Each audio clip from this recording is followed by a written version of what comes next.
I'm Neil right here. Oh yeah, no, I'm Neil. I'm like stand over here. Up to you? Yeah.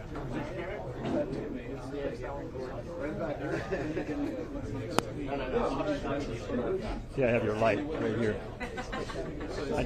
You didn't see me put this up? I can leave it separate right here. Correct. And then thank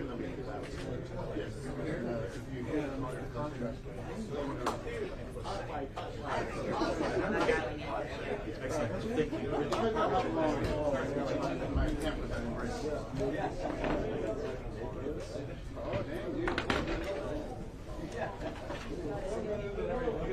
Audio check 1 2 3. 1 2 3. Audio check. Audio check. Audio check 1 2 3. Audio check 1 2 3. Checking audio. Audio 1 2 3. Checking audio. 1 2 3. Audio check 1 2 3.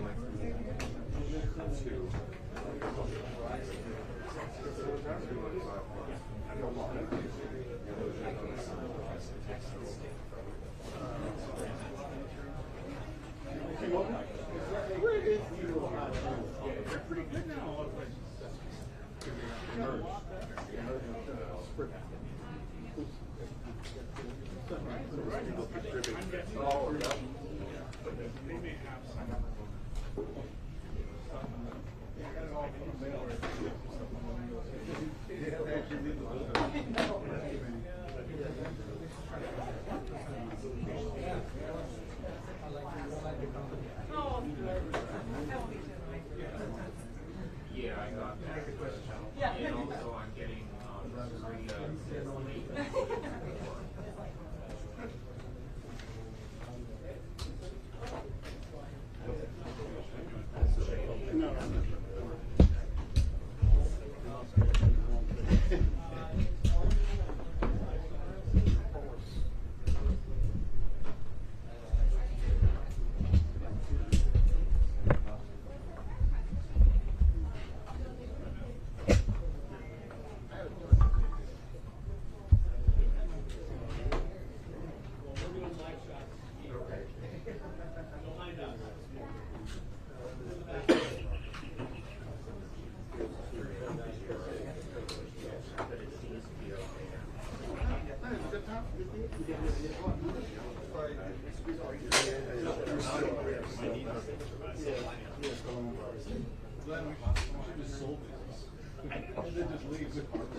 we got history, man.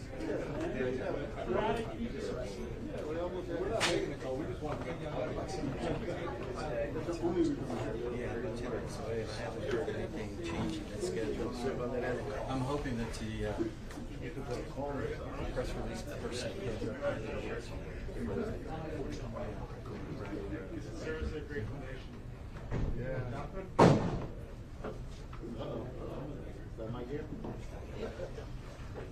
Folks, this pathway is going to be used for the people that are coming in, okay? Yes, so we're please. going to be excited. He's going to be in the bathroom. Okay. This is the highway. At least 3 spaces.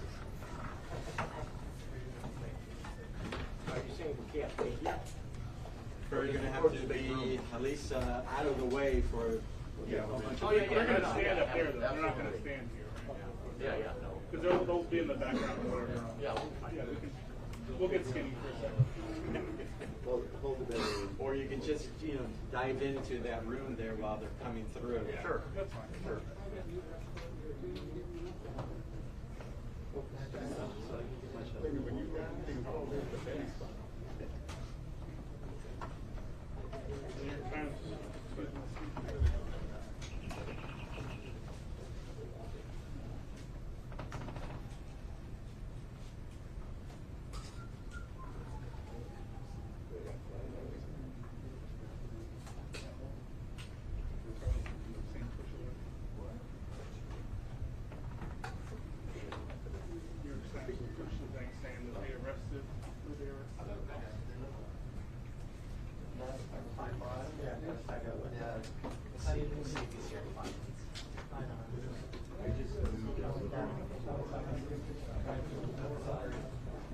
Audio check 1 2 3 1 2 3.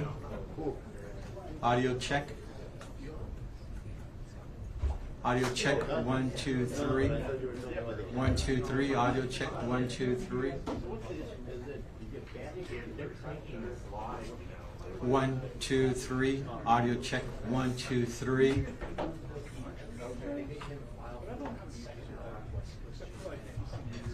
Audio check 1 2 3 1 2 3. Checking audio.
Just turn that podium.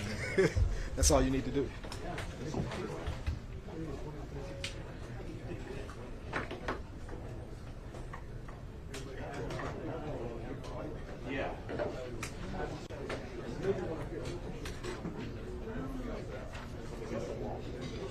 Audio check 1 2 3. Checking audio. 1 2 3. Check. Checking audio 1 2 3 1 2 3. Audio check 1 2 3. 1 2 3. Checking audio.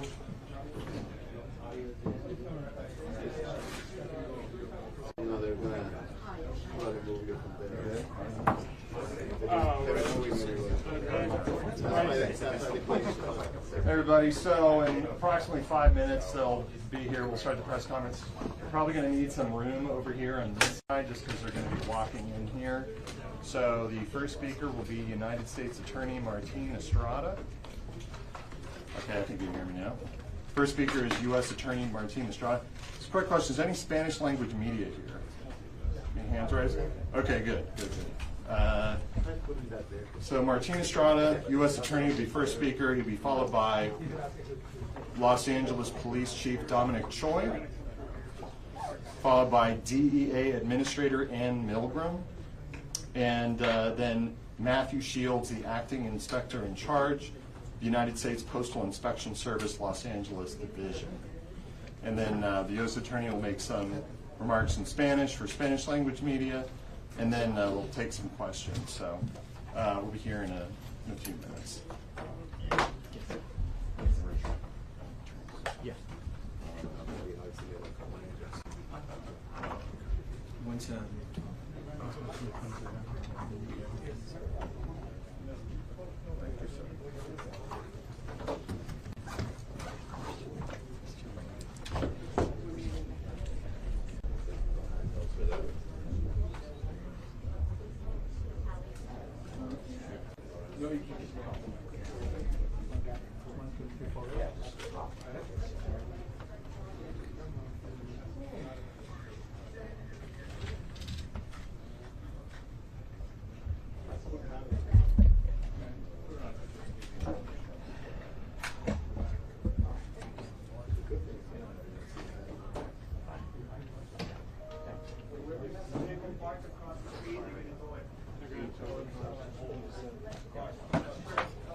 Hello?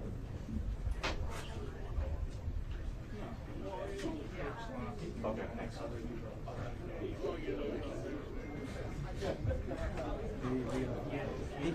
Leo, can you hear me?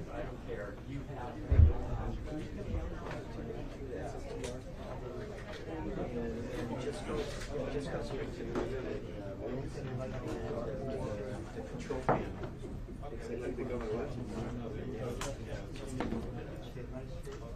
Oh, bringing up your Postal.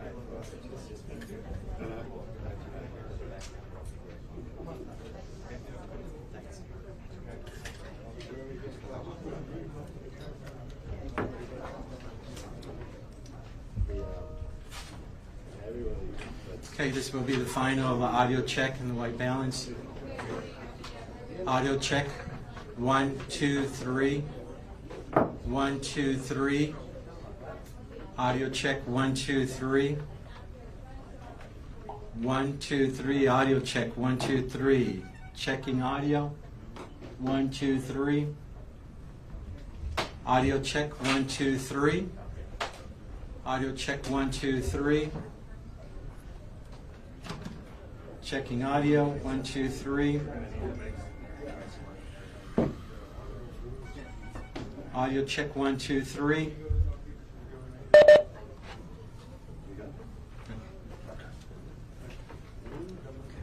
They should be able to hear us now.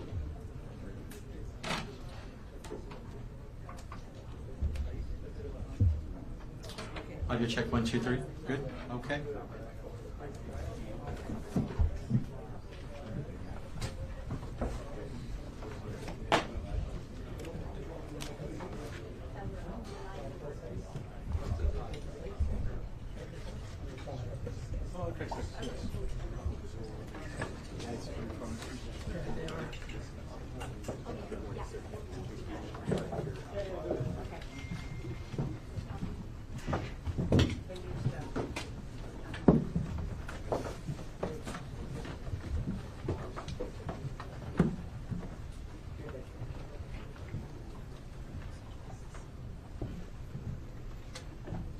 Good morning. My name is Martin Estrada. I'm the United States Attorney based in Los Angeles. We're here today with our law enforcement partners to announce federal criminal charges related to the death of the actor Matthew Perry. Following Mr. Perry's death in October of last year, law enforcement, my office, and our partners represented on this stage began an in-depth, wide-ranging investigation. That investigation has revealed a broad, underground criminal network responsible for distributing large quantities of ketamine to Mr. Perry and others. This network included a live-in assistant, various go-betweens, 2 medical doctors, and a major source of drug supply known as, quote, the ketamine queen. We charged 5 defendants in this matter. These defendants took advantage of Mr. Perry's addiction issues to enrich themselves. They knew what they were doing was wrong. They knew what they were doing was risking great danger to Mr. Perry, but they did it anyways. In the end, these defendants were more interested in profiting off Mr. Perry than caring for his well-being. I'm going to talk about the indictment, the allegations, and the charges in more detail. On October 28, 2023, Mr. Perry was found deceased in his home. An autopsy was conducted following his death. That autopsy showed that he had died due to the acute effects of ketamine. Ketamine is a controlled substance. It has some legitimate uses, but it is also used illegally. It is used by people seeking to disassociate from reality. It can cause serious health effects, serious health problems, including loss of consciousness, including spikes in blood pressure, and including respiratory issues that can deprive the brain of oxygen. For that reason, it is a drug that must be administered by medical professionals, and the patient must be monitored closely. That did not occur here. This investigation focused on who supplied the ketamine to Mr. Perry. As many of you know, Mr. Perry struggled with addiction in the past. And on many occasions, he sought help for his addiction issues. The investigation revealed that in the fall of 2023, Mr. Perry fell back into addiction, and these defendants took advantage to profit for themselves. The two lead defendants in this case are defendants Salvador Plasencia and defendant Jasvin Sanya. First, I'll talk about defendant Plasencia. Defendant Plasencia was a medical doctor. He worked with another medical doctor, defendant Mark Chavez, to obtain ketamine. He then worked with Mr. Perry's live-in assistant, defendant Kenneth Iwamasa, to distribute that ketamine to Mr. Perry.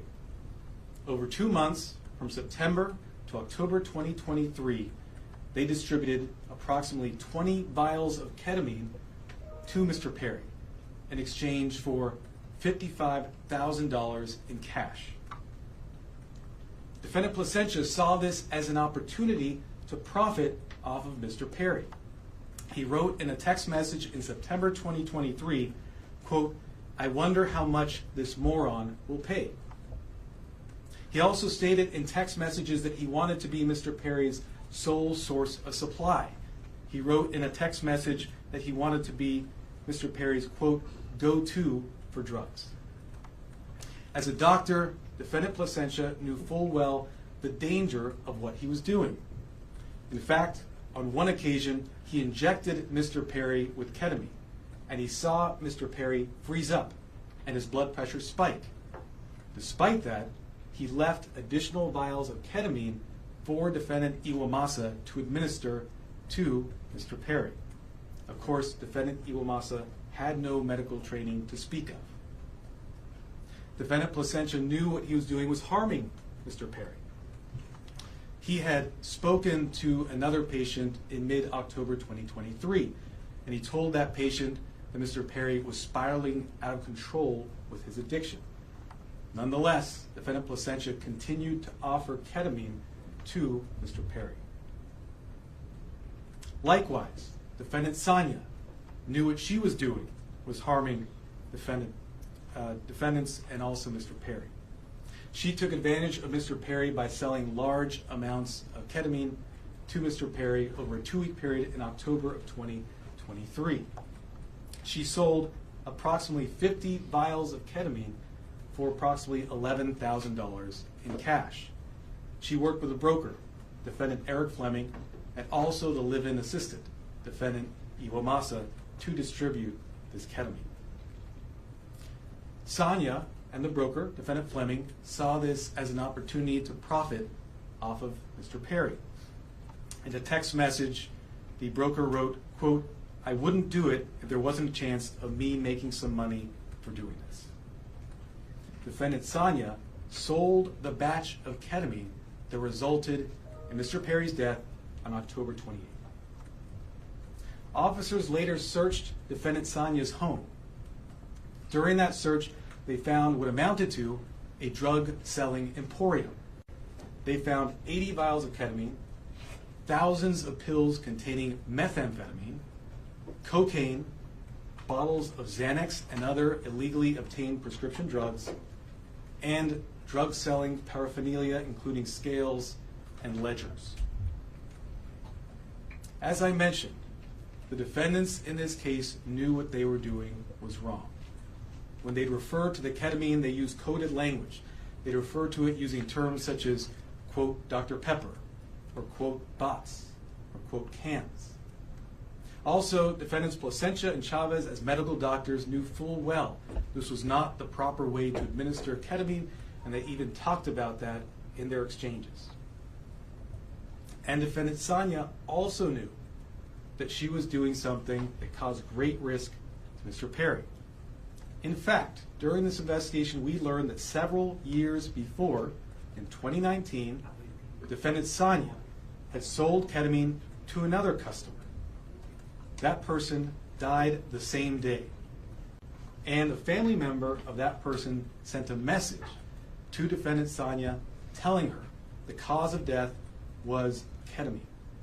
Nonetheless, defendant Sanya continued selling drugs, including the ketamine that ultimately killed Mr. Perry. That other victim was a person named Cody McGlory. He died in 2019. As a result of this investigation, we have filed a drug distribution charge related to the death of Mr. McGlory. After Mr. Perry died, these defendants tried to cover up what they had done. On October 28th, after reading news reports of Mr. Perry's death, defendant Sanya wrote a text message to defendant Fleming saying, quote, delete all our messages. Likewise, after Mr. Perry's death, defendant Placencia falsified medical records and notes to try to make it look like what he was doing was legitimate. It was not. We have filed numerous federal charges against the 5 defendants. These charges include conspiracy to distribute ketamine, distribution of ketamine resulting in death, maintaining drug-involved premises for that drug-selling emporium the defendant Sanya had, altering and falsifying records related to a federal investigation for those false medical notes and records that defendant Placencia made, and multiple other drug trafficking counts. Of course, the defendants are presumed innocent until proven guilty. The penalties these defendants face are very significant. With regard to defendant Placencia, the statutory maximum sentence he faces is 120 years in federal prison. With regard to defendant Sanya, the statutory maximum she faces is life imprisonment. By filing these extensive and serious charges, we are sending a clear message. If you are in the business of selling dangerous drugs, we will hold you accountable for the deaths that you cause. This is nothing new for us. Since 2022, my office has filed over 60 cases against drug dealers who've caused the death of another person. These cases are known as death resulting cases. They are labor-intensive cases, and we work with our law enforcement partners, including ones represented here today, to bring those cases. Our office is a national leader in bringing those cases. They're very important because every victim's life counts.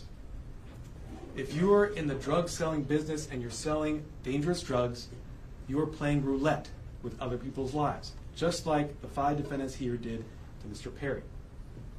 Defendants nowadays are on full notice that the products they sell could result in the death of another person. Therefore, if you're in the drug business, and despite these risks you continue in the drug business, you are pushed by greed to gamble with other people's lives, be advised, we will hold you accountable. I want to thank our partners in this case, the Los Angeles Police Department, the Drug Enforcement Administration, and the U.S. Postal Inspection Service.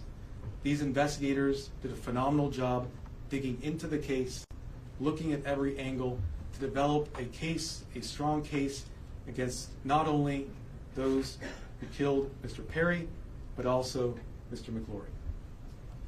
I want to note that these cases are important and will continue to collaborate with our law enforcement partners to bring them, to ensure that justice is brought to every victim.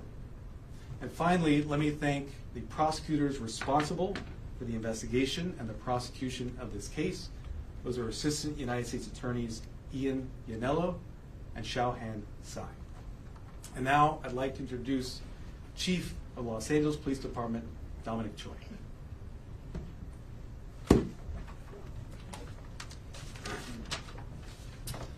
All right. Good morning, and thank you, Martine. You know, while it's tragedy that brings us all here together, I'm happy to stand here knowing that these dangerous individuals are no longer on the streets and they won't be able to harm anyone else. The Los Angeles Police Department and our partners here today, we're committed to investigating all cases like this, and it's regardless of someone's background or socioeconomic status. And just with all of our cases, this investigation was done impartially. We let the facts drive this investigation, and those facts led us to a group of individuals who were responsible for supplying and distributing to Mr. Perry narcotics that led to his unfortunate and untimely death. The group standing here today, it's a prime example how our partnerships and our collaboration can yield meaningful results.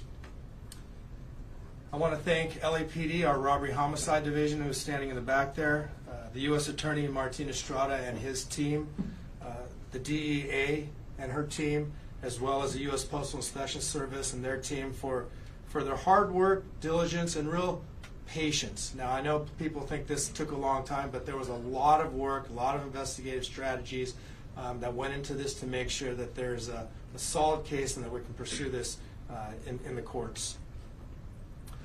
Our relationship with our federal partners, it helps us ensure that these criminals will have meaningful sentences and be an example for anyone that is willing to risk or jeopardize distributing and supplying unlawful or narcotics to anyone. And I just really want people to know that that is the message. You cannot get away with this regardless of your background or socioeconomic status. Breaking the law is breaking the law, and you are dangerous and you are jeopardizing lives. So thank you all of my partners for being involved in this and bringing us to where we are at today. And at this time, I'd like to introduce DEA Administrator Ann Milgram.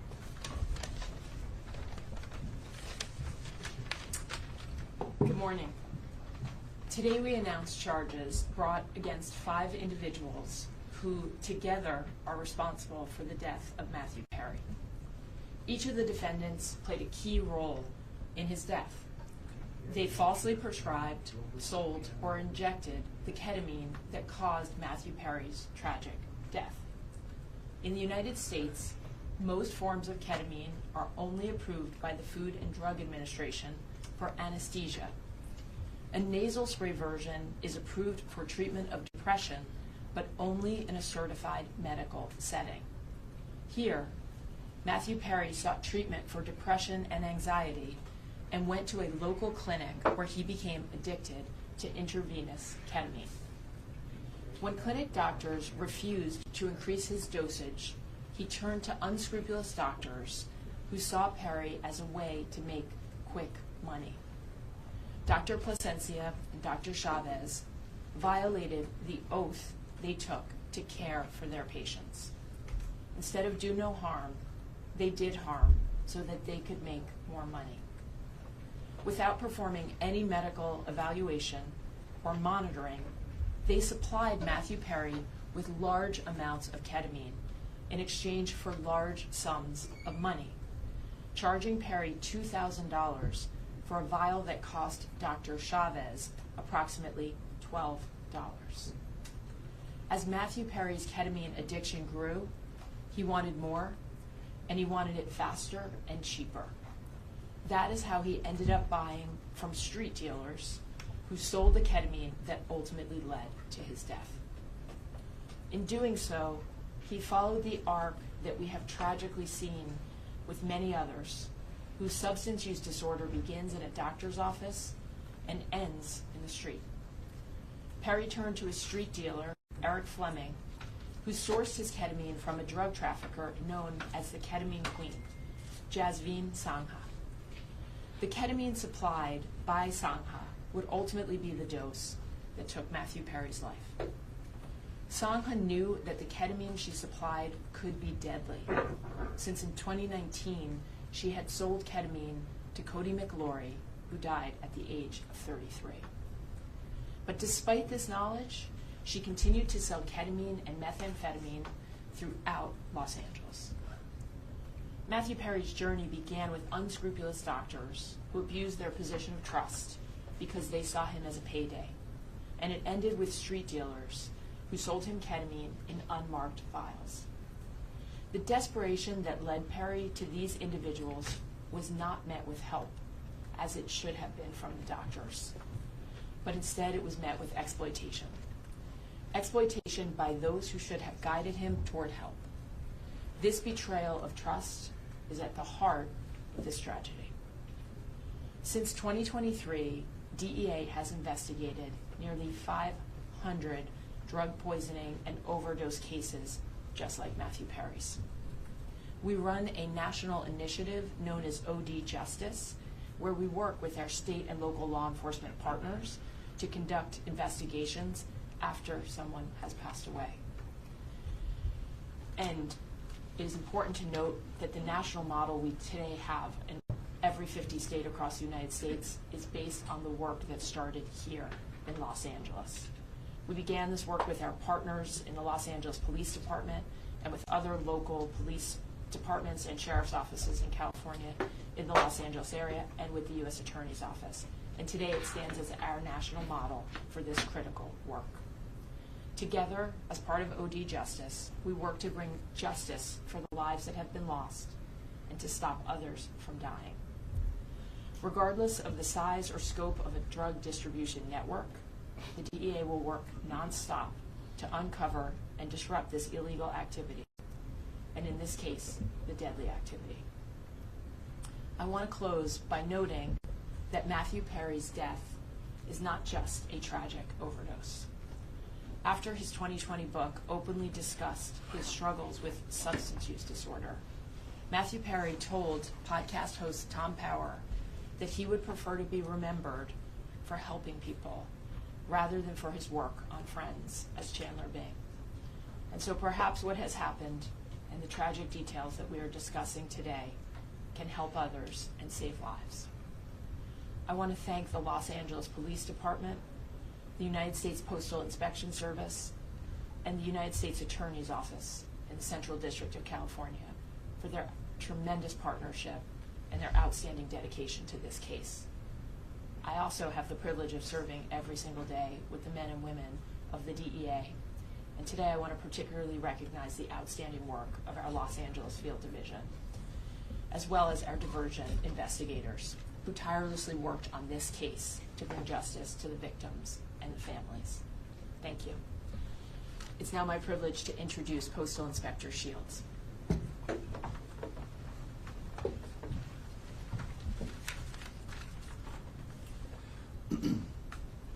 Good morning, and again, welcome. I'd like to thank U.S. Attorney Martin Estrada for his tireless dedication to protecting the residents of the Central District of California and his partnership in the Postal Inspection Service. As the nation's oldest law enforcement agency, the Postal Inspection Service has had a long, proud, and successful history of combating criminals who misuse our nation's postal system and cause harm to our employees and customers. This is our mission. In this case, our agency, in partnership with the Los Angeles Police Department, the Los Angeles Drug Enforcement Administration, and the U.S. Attorney's Office, worked to seize, search, and analyze evidence that has culminated in arrests and a dismantling of the group that is responsible for providing the ketamine and the reported contributed to the death of Matthew Perry. In this case, these individuals knowingly and willfully distributed ketamine to Mr. Perry as he struggled to overcome addiction, which ultimately led to Mr. Perry's tragic demise. Unfortunately, every day in this country, families are grieving for their loved ones lost to drug overdoses. We want these families and the American public to know that the Postal Service will not be an unwitting accomplice to anyone using the U.S. mail to distribute illegal drugs or drug paraphernalia. The inspection service continues to work tirelessly to rid the mail of illicit drugs, fight drug trafficking and the associated violence, preserve the integrity of the mail, and most importantly, provide a safe environment to postal employees, customers, and the American public. The Postal Inspection Service is turning the tide against drug dealers. Detecting and stopping their shipments is only the beginning. Tracing illegal drugs back to the source and shutting them down is the ultimate mission. Once again, a tremendous thank you to our partners in federal and state and local law enforcement, as well as the U.S. Attorney's Office, for their continued collaboration and hard work in support of this mission. Thank you.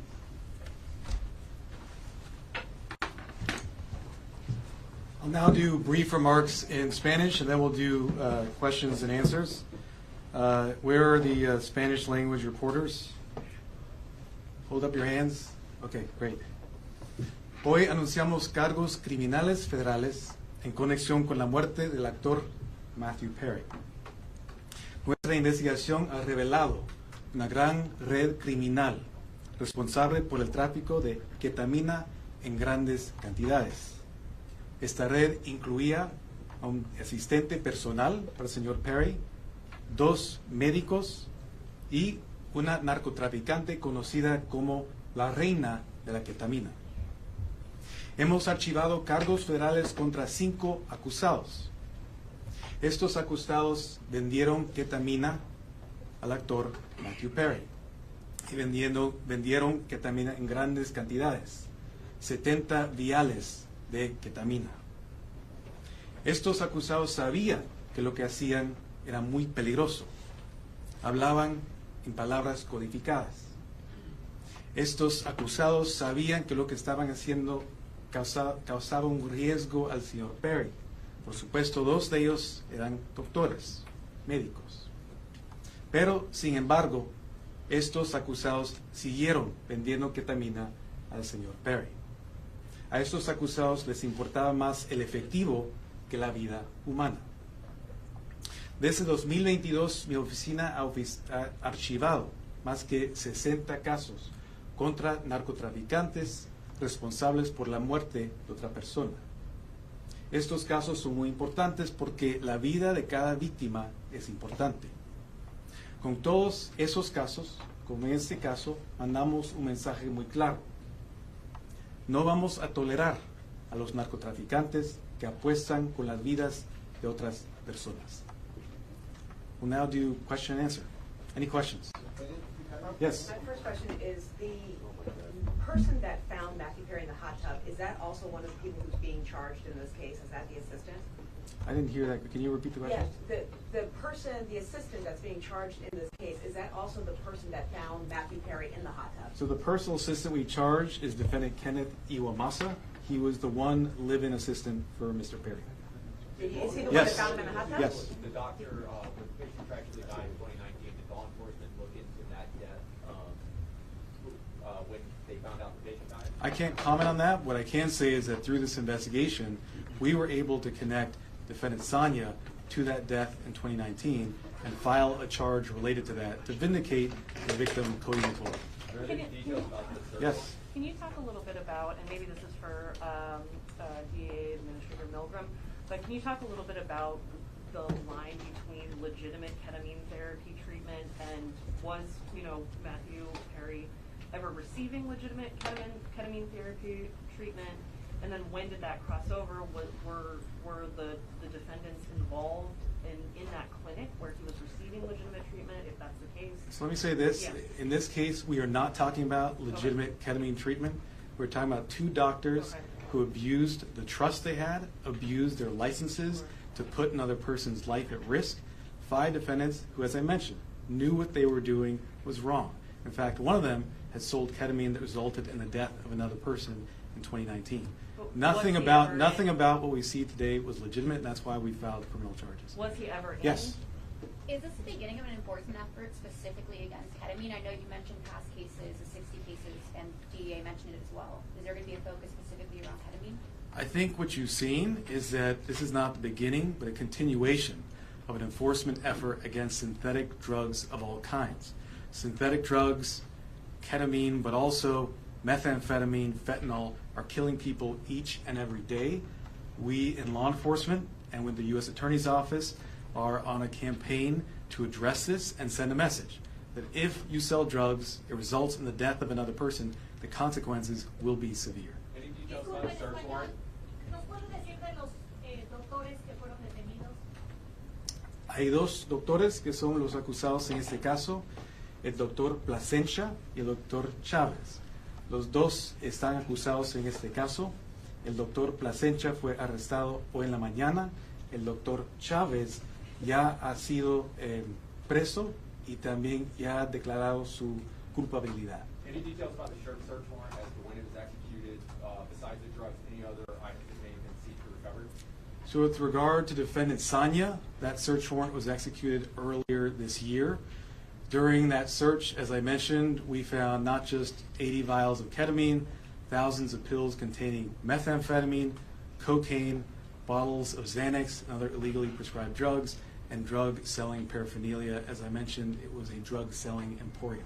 You have your hand up in the middle. Yes, Nikki Smith with Entertainment Tonight. Are there any other celebrities involved in this investigation, and if so, who? I've mentioned the defendants in this case. We have 5 defendants.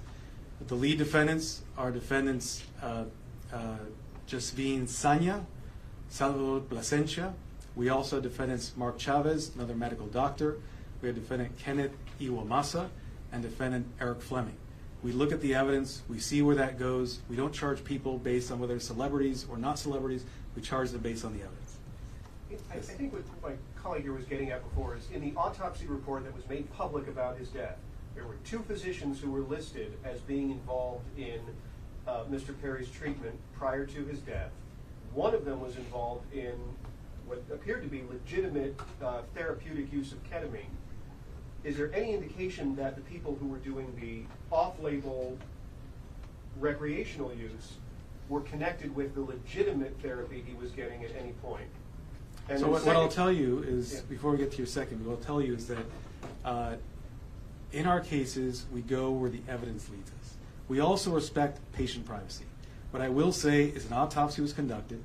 That autopsy showed Mr. Perry died as a result of the acute effects of ketamine. I won't go into further detail about Mr. Perry's personal history. Okay.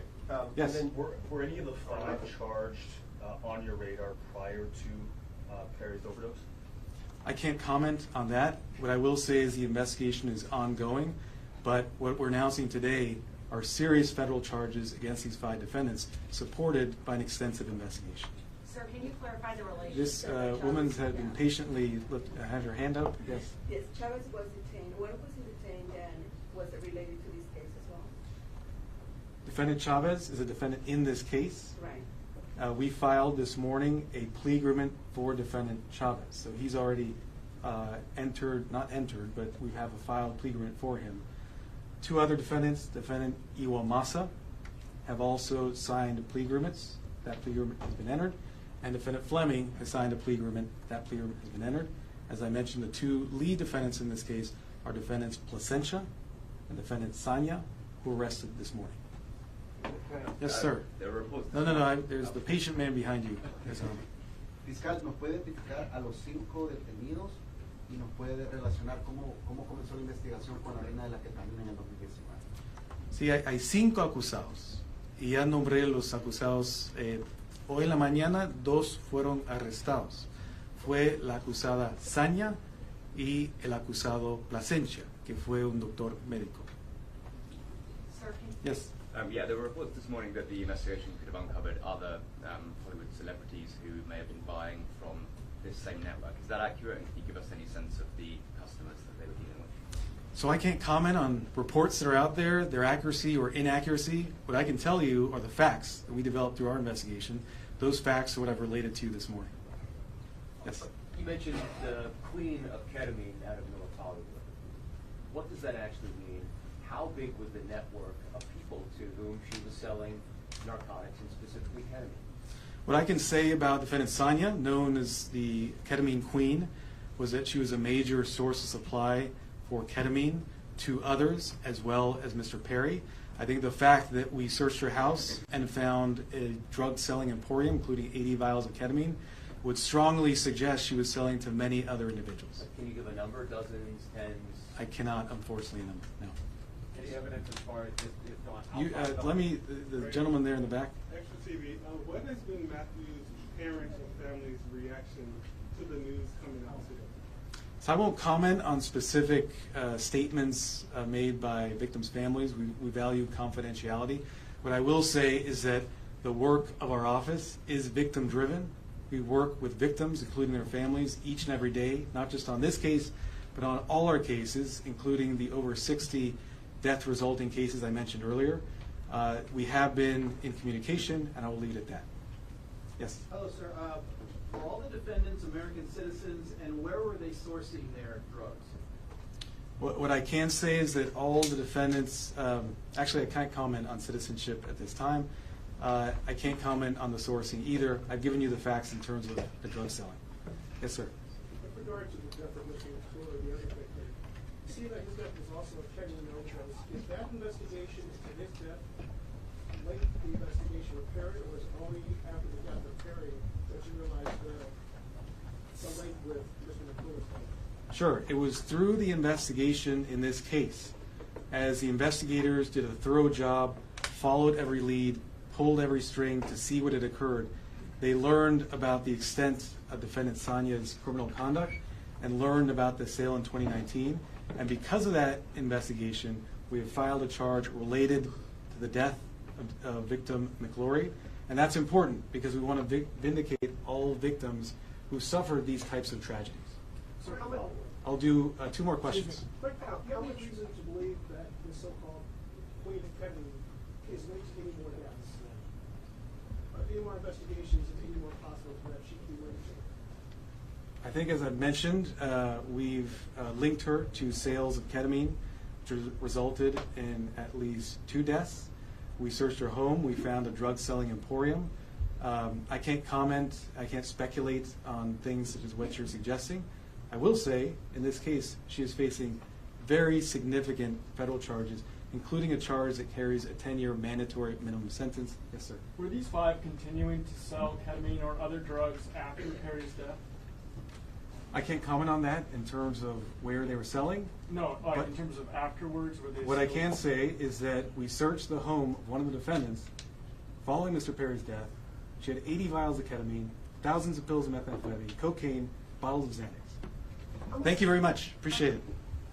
Can you just clarify the relation, really? Did the doctors work with the street dealers specifically, or was that a separate sale of ketamine, or were they connected? So last question, because you've been so patient. We charge a conspiracy here. The conspiracy is against all 5 defendants for selling ketamine to Mr. Perry. Thank you so much.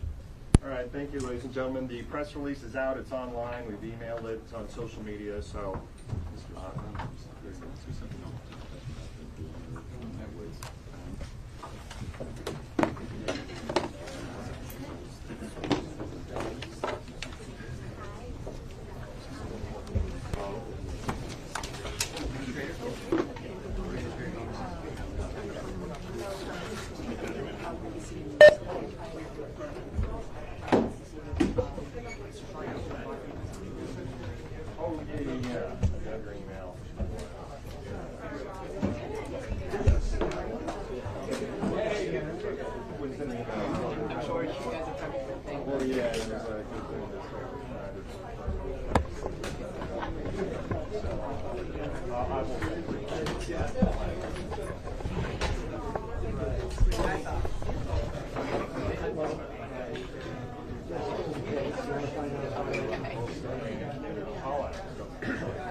I believe so. I mean, the place should be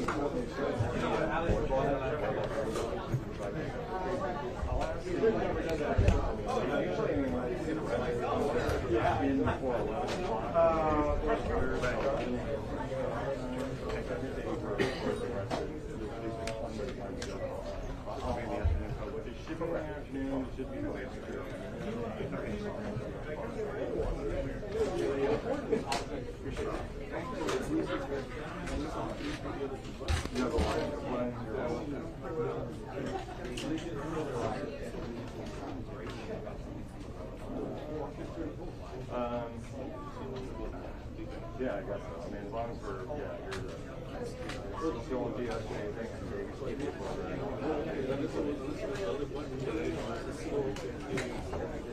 they should be arranged. They make it kind of like something from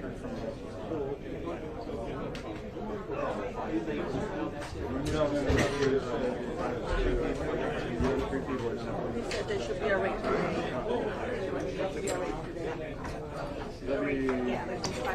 Yes, so he says we can stay here as long as they can babysit us, basically. Because they're gonna be doing some stuff here. We can be here until they can, they'll let us know. But he says they're gonna be here working on other things too. Oh, really? Let me ask.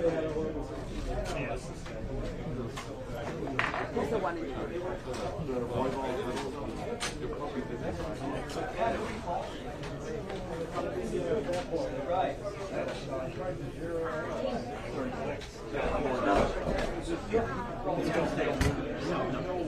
So you're gonna take a picture of them? Yeah. No, I usually leave them up here because sometimes the group that was here, they come back here. So everything's gonna stay the same. Well, we could do the first one here if you want. Yeah, because by the time everyone exits, yeah. Just your lights are different color than the lights in blue. So either change the light in room or change some filters. Oh, yeah. I just want to make sure flags and everything are okay. Just put a filter and fix it. But it makes it hard because the windows are one color. Yeah. I mean, the cameras today can handle it. Coming to Netflix documentary in 6 years. Thank you very much. Just watch the. Let me. Yes. Oh, you did? Yeah, they're coming up with a lot of these real-life stories. Some of these guys, I'm sure, are just working for a production. You got shoot it and that's me. But you never know, they need it later, right? That's not because this is our.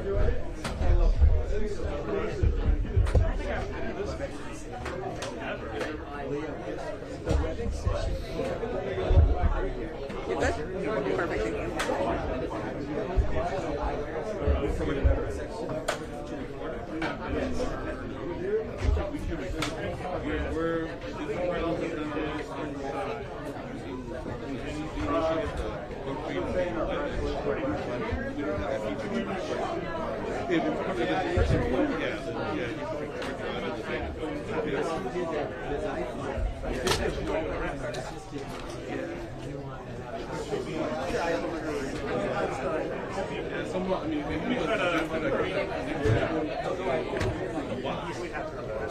You know what I mean? Sorry. It says that the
Aiken.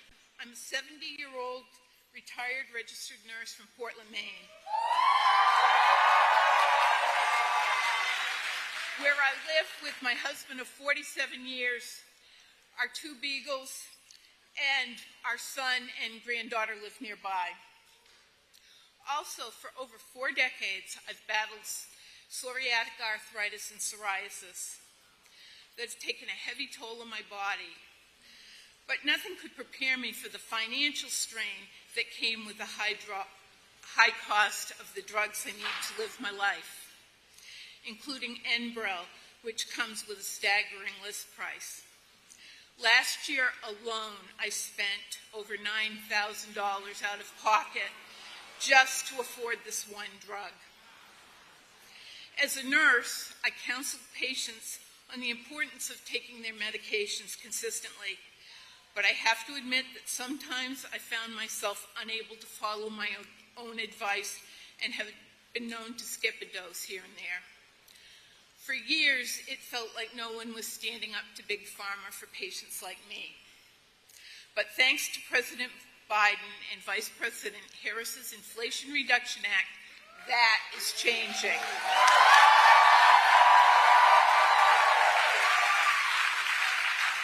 Now, Enbrel is one of the first 10 drugs up for Medicare negotiation. The thought of a lower list price for this essential medication feels like a lifeline. President Biden didn't just make a promise, he kept it.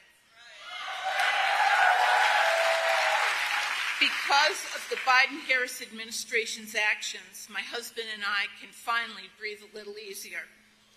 That's why it is my great honor to introduce the team who leads the fight to put patients above profits. The President of the United States, Joe Biden, and Vice President Kamala Harris.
It's good to see so many friends. It is good to see so many friends. And I want to thank you. Thank you. And let's please thank you. I love you back.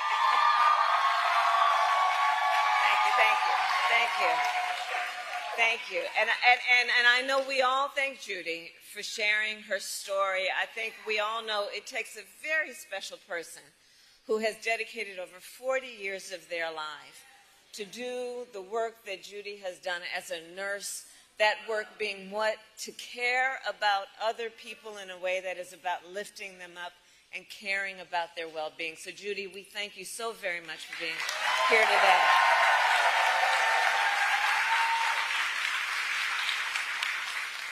I want to recognize the incredible Governor Wes Moore.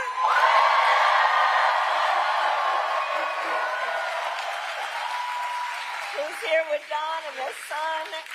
And Wes, I'm so thankful to you for all that you do in service to our nation in so many different ways, and your friendship, but in particular, to share such a personal story as you have. And I know it takes a lot out of you to share that story, but to do it in a way that is about lifting up other people and helping, hopefully, others who are not in this room, understanding how real people are impacted every day about this issue and by this issue. Thank you. I want to recognize the people of our administration, including Secretary Becerra, who is here, the bold administrator, Brooks LaSure, who is here, my dear friend and former colleague, Senator Ben Cardin, Representative Barragan, the chair of the Congressional Hispanic Caucus, and Representative Mfume for all of your years of leadership. And I want to recognize your next United States Senator, Angela Also Brooks.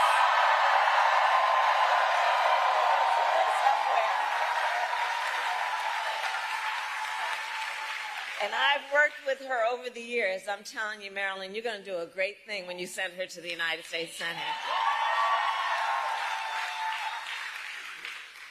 And of course, I could speak all afternoon about the person that I am standing on this stage with.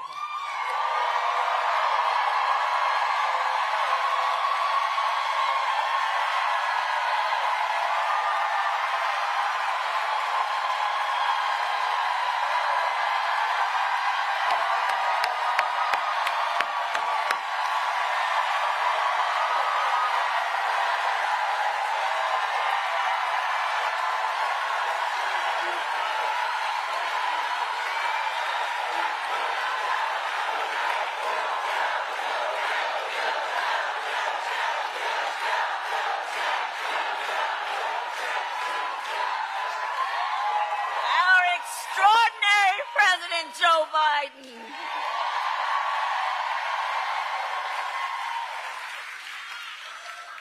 And he's going to speak in a minute, but there's a lot of love in this room for our president. And I think it's for many, many reasons, including few leaders in our nation have done more on so many issues, including to expand access to affordable health care than Joe Biden.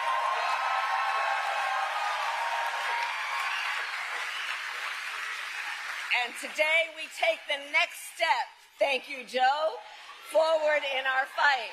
Thank you, Joe. Thank you, Joe. Thank you, Joe. Thank you, Joe. Thank you, Joe. Thank you, Joe. Thank you, Joe. So, we believe deeply every senior in our nation should be able to live with security, stability, and dignity. And so in the United States of America, no senior should have to choose between either filling their prescription or paying their rent. That's the subject of today.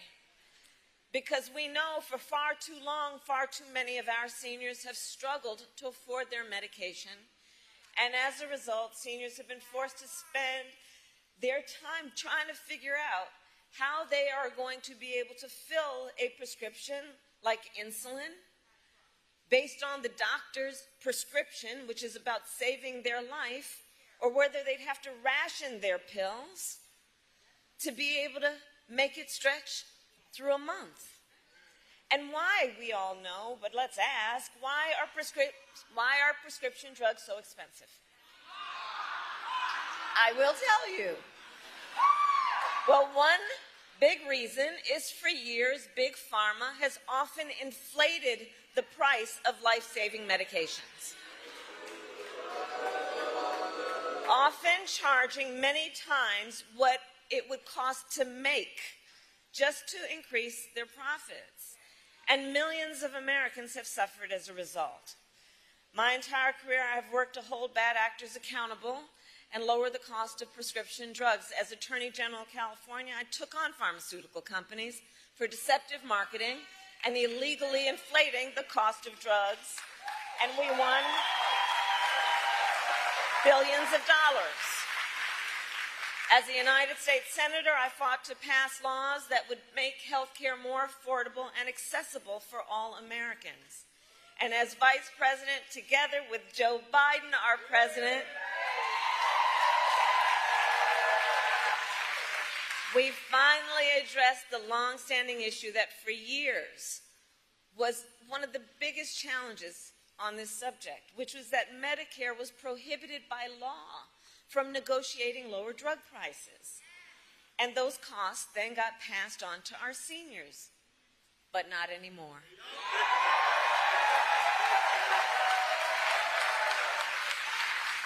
Two years ago, we gave Medicare the power to negotiate lower prescription drug prices for the first time in history.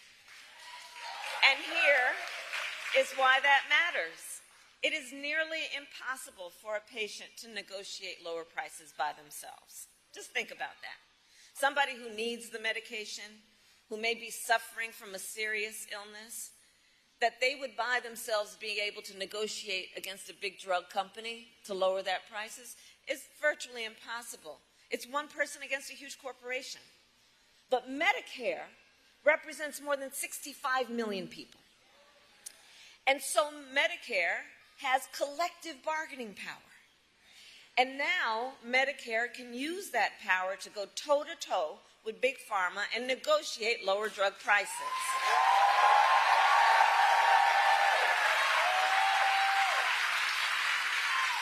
Thank you, Joe.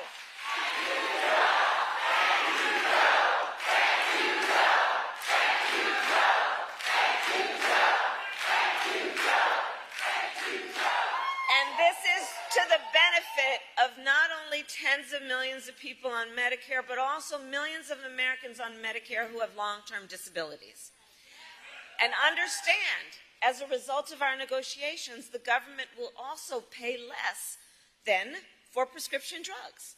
And think about what that means in terms of helping taxpayers save money, whether or not they take these medications. So all of this is to say, 2 years ago as vice president, I was proud to cast the tie-breaking vote that sent the bill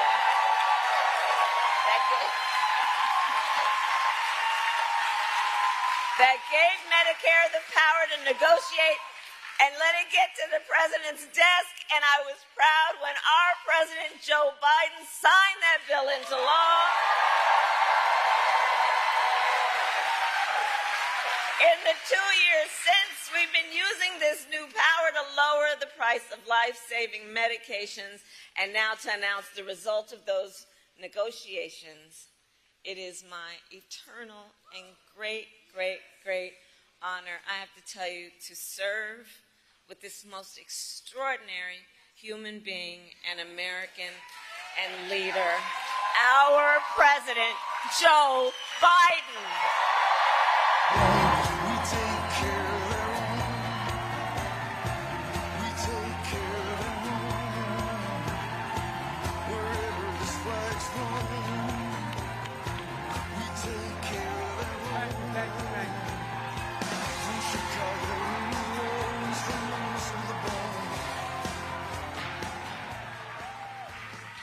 Thank you, Kamala. Well, I love you guys, too. I've been waiting for this moment for a long, long time. First time I sponsored a bill to let Medicare negotiate the price of drugs was in 1973 as a freshman senator with a guy named Frank Church from the state of Idaho. Folks, I have an incredible partner. The progress we've made, she's going to make one hell of a president.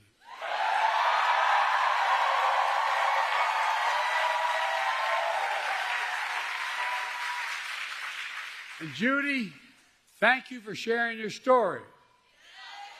It's a familiar one for far too many Americans.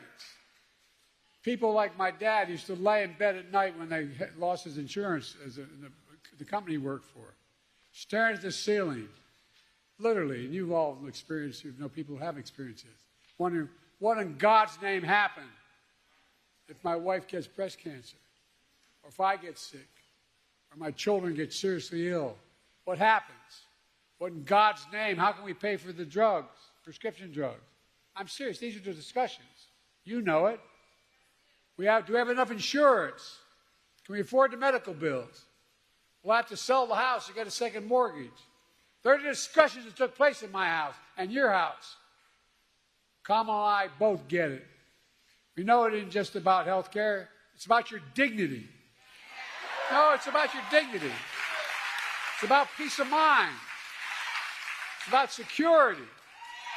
It's about taking care of your family. It's about giving folks just a little bit more breathing room. That's all. Look, I believe that health care should be a right, not a privilege in America. And Kamala and I are here today to make a major announcement on our efforts to lower the extraordinary high prescription drug prices. Before I do, I want to thank Governor Wes Moore and members of Congress. I served in the Senate for 270 years. I know I only look 40, but I'm a little bit older. The longest time I was too damn young because I was only about 29 when I got elected. Now I'm too damn old. But I'll tell you one thing in between. One of the finest, most decent men I've ever worked with. When I think of integrity, is Ben Cardin. Stand up, Ben. Stand up. I really mean it. I measure the people I work with by their integrity. He does what he says and says what he does. Look, folks, also, Nanette Barragan, for the longest time, she tried to pretend with me she was Irish, her name Barragan. She's a great friend, and she's one of the great leaders in this country for the Hispanic community. Congressman Fume, where are you? Stand up, man.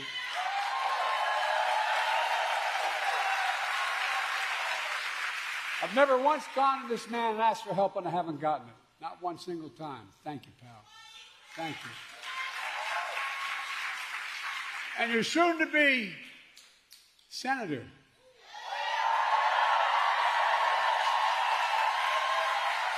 Where is she?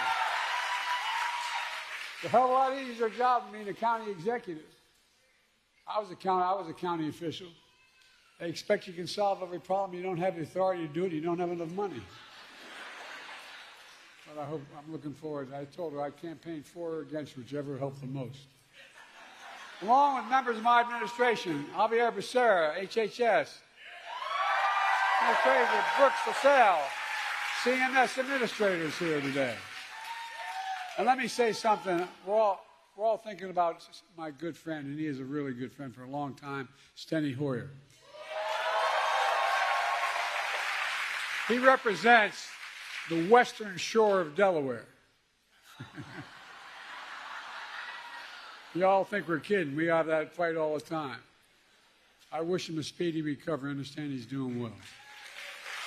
Folks,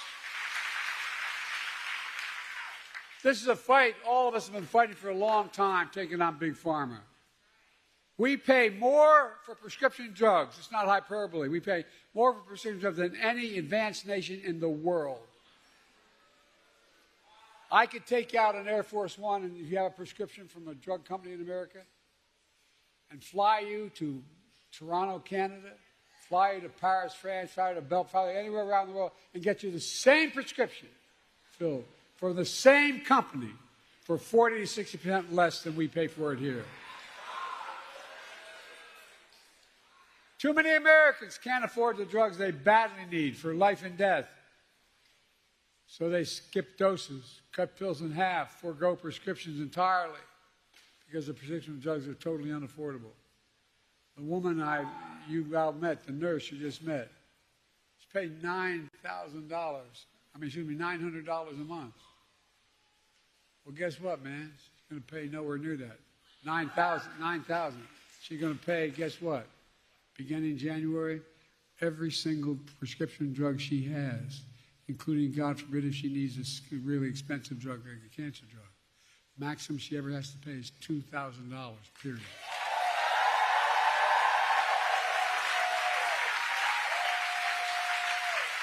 But that's why from the time I was in the Senate, I worked tirelessly to give Medicare the power to negotiate lower drug prices, just like the Department of Veterans Affairs. In fact, I was reminded by staff today, one of the first major bills I worked on was in 1973. I co-sponsored legislation led by Senator Frank Church that let Medicare negotiate the cost of drugs. 1973, this fight's been going on. You know, the VA pays, as they should, 50% less than Medicare because VA can negotiate the prices. But for years, Big Pharma blocked Medicare from negotiating lower drug prices. The consequence, they're able to maintain the exorbitant price increases and the profits are uncalled for. Look, but this time we finally beat Big Pharma.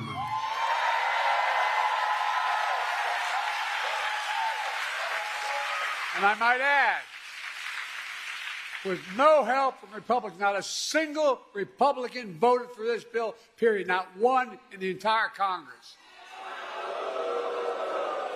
Now, the reason I say it is not to make a political point about them, not if they've gotten their lesson, but guess what? They want to, the guy we're running against, what's his name? Donald Dump or Donald, whatever. They want to get rid of this, what we passed. They're fighting to get rid of what we've just passed. No, I'm serious. No help from Republicans passed the Inflation Reduction Act thanks to the tie-breaking vote of Kamala made it possible. Folks, it really matters. For example, take the insulin needed to treat diabetes. The guy who invented that insulin 100 years ago didn't put a patent on it because he wanted it to be available for everybody. He didn't even patent it. Well, guess you know how much it costs those companies to make that insulin? $10, T-E-N. That's the God's truth. $10, number one. Number two, to package it and ship it, you might get it up to $13. But they were charging up to $400 a month for it. But now they can't charge more than $35 a month.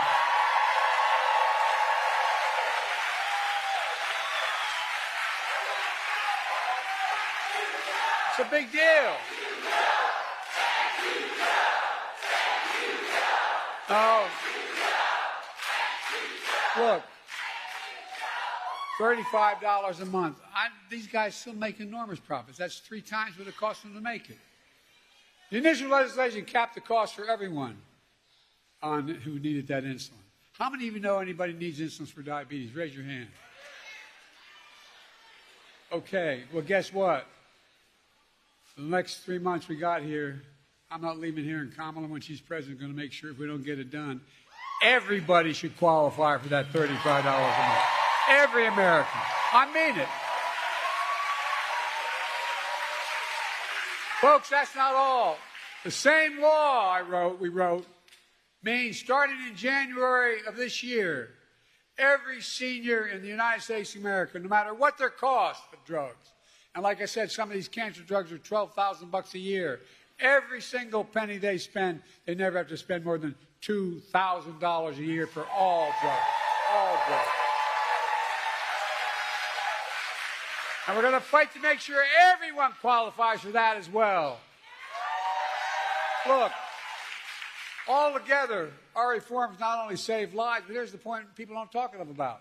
It saves the taxpayers billions of dollars. What we've done so far will save the taxpayers over the next 10 years $160 billion. Taxpayers, lowering the debt. I mean it. Because they don't have to pay the exorbitant price that Medicare had to pay before. They're going to pay $35 instead of $400.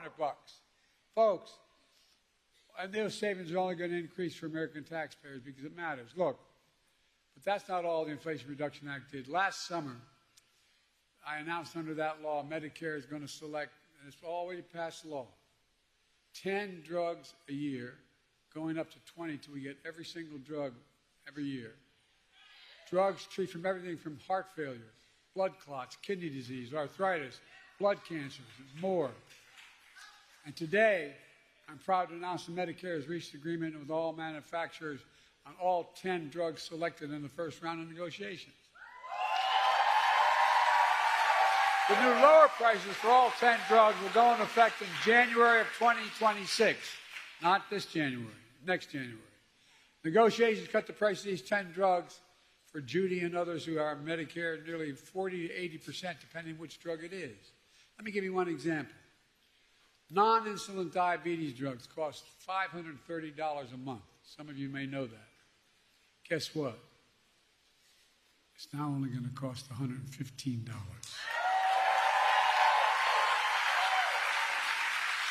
By the way, these new prices on 10 drugs will cumulatively mean $1.5 billion less out of pocket for patients to the drug companies. Lower copays for many of the 9 million seniors who take these drugs. That's not all. We're also saving the American taxpayer because of the new changes, $6 billion a year, because Medicare won't have to pay out that much. Imagine that. $6 billion a year. But we could do that for child care and health care and so much more. We're just getting started. Under the law I signed, Medicare can negotiate lower prices for another 15 drugs next year, 15 the following, and 20 after that till every drug is covered. That's the law. Now. This is another really big deal. It means that Americans can save more money on from life-saving medications they need and deserve. It brings peace of mind. It's hard to explain. Kamala and I are going to keep fighting to lower the prescription drug costs for everyone, not just seniors. It's a fight that we have to continue. Folks, but guess what? Surprise, surprise. Big Pharma doesn't want this to happen at all. The pharmaceutical industry last year spent $400 million lobbying the Congress to stop this. $400 million. Worked pretty well. They didn't get one Republican voting against them. They all voted for him. Republican allies stuck with them. And the ability of the federal government to negotiate lower drug prices was tried to be stopped. But Kamala and all of us in this room are going to keep standing up for Big Pharma. I fought too damn hard to yield now.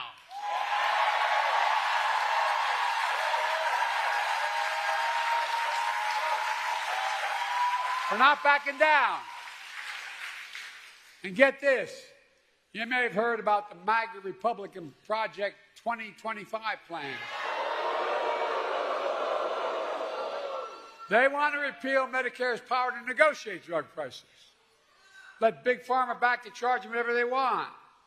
Let me tell you what our Project 2025 is. Beat the hell out of them. I mean it.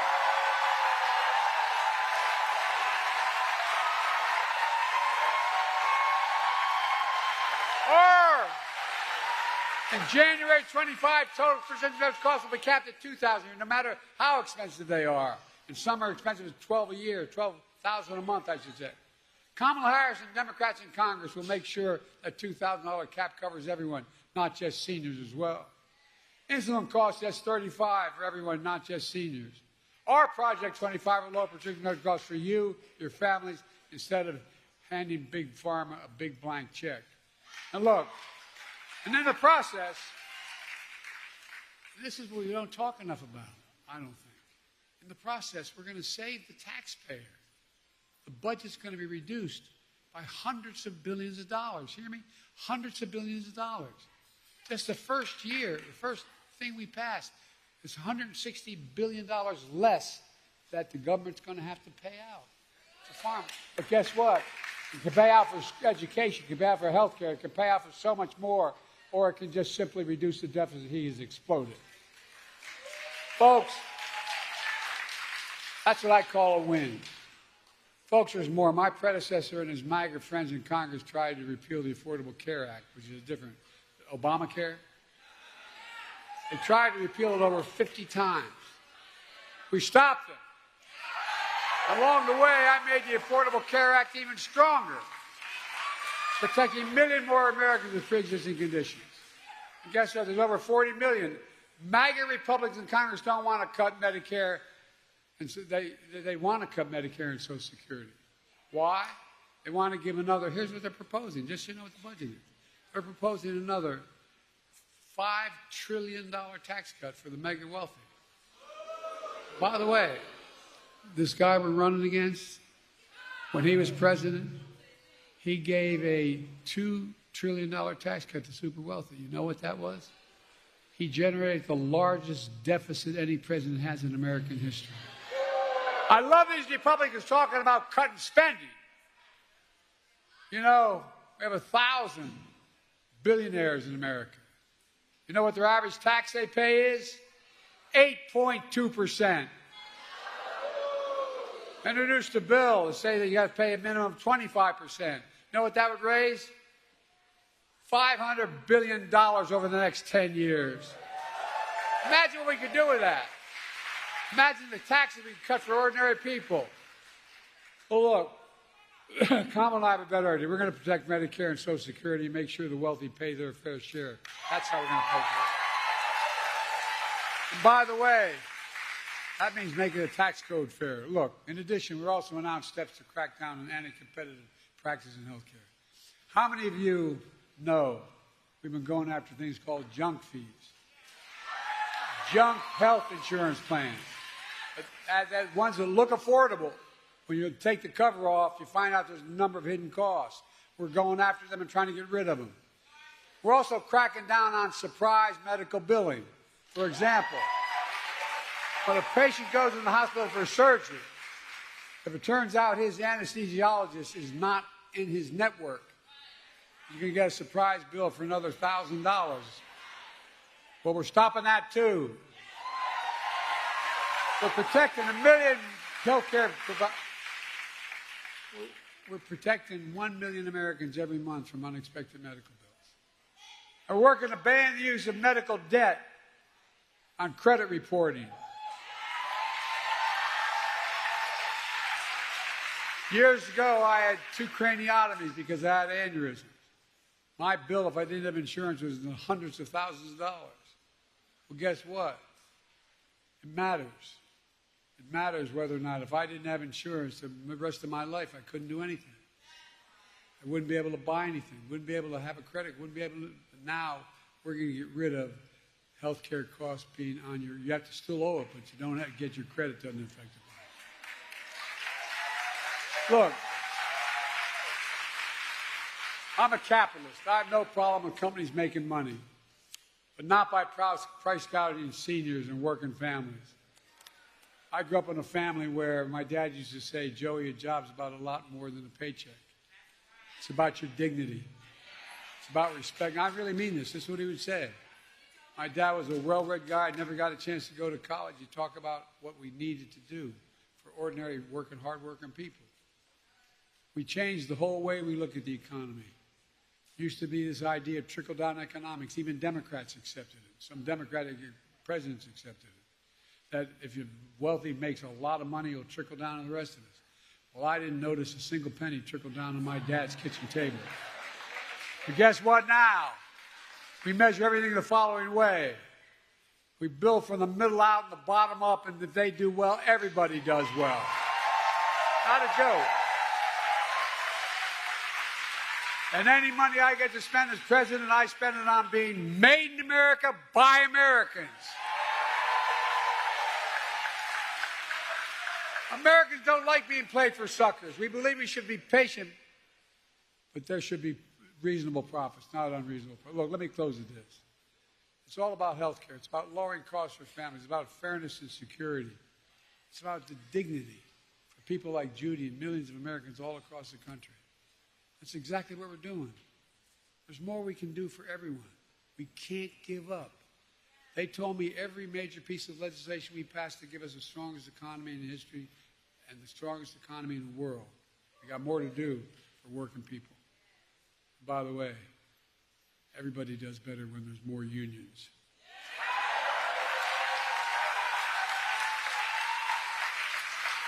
But we're finally getting it done. We can't stop now. We just have to remember who in the hell we are. We're the United States of America. There is nothing beyond our capacity in this country. We work together. Nothing. I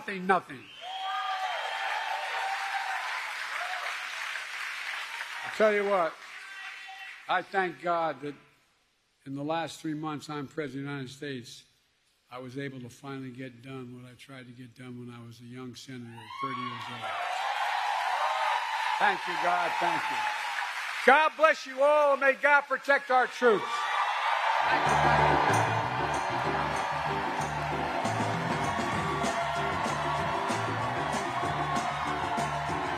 Your love lifted me higher than I've ever been lifted before. So keep it up, quench my desire, and I'll be at your side forevermore. You know your love keep on lifting higher, higher and higher. I said your love keep on lifting higher and higher. Now once I was downhearted, disappointment was my closest friend. But then you came and he soon departed, and you know he never showed his face again. That's why your love keeps on lifting me higher, higher and higher. I said your love keeps on lifting me higher and higher. All right.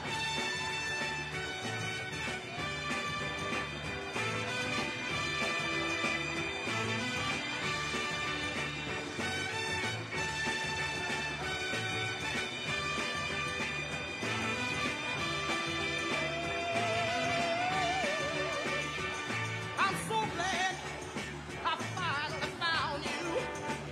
Yes, that one in a million girl. And now with my loving arms around you, honey, I can stand up and face the world. Let me tell you, your love keep on lifting me higher, higher and higher.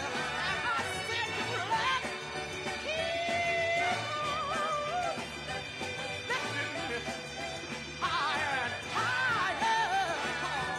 Now, suckers, lift me up on. Keep my love going higher and higher. I said keep on lifting. Distinguished guests, we ask that you please remain where you are for a few moments. Folks will be able to exit shortly.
Distinguished guests, we ask that you please remain where you are for a few moments.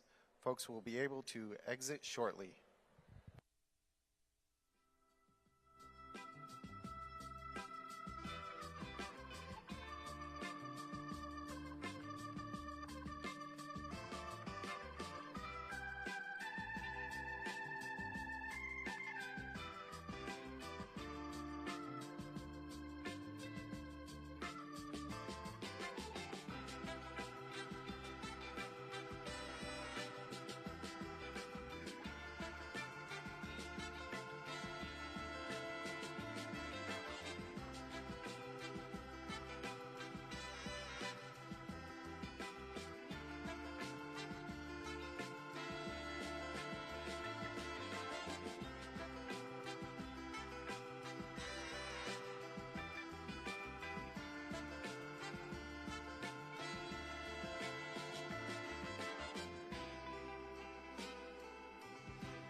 without the best criminal justice system in the world.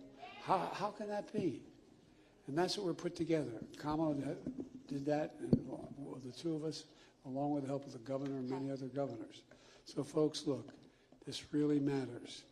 It really, really matters. And by the way, don't get too angry at the Palestinians, because what's happening, but no, look, the Palestinian family, no, we're talking about health care, but we're talking about international health care. There's an awful lot of folks we're trying to get help to. And the Israelis are helping to try to get it there, as the Palestinians most are. The only people that the Palestinians dislike more than some of the Israelis are Hamas. And as we speak, my team is in Doha right now with the make it or break it piece of legislation that three of us have introduced. There must be peace. So anyway, thank you very, very much.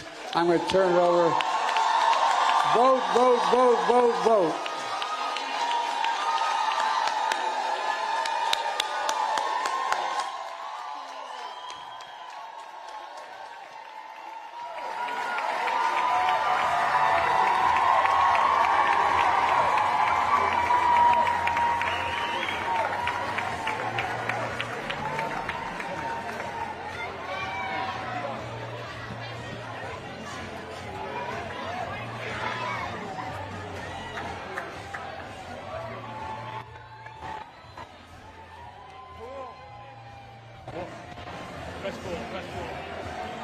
Melissa.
Yeah, that's make sure you have it right now.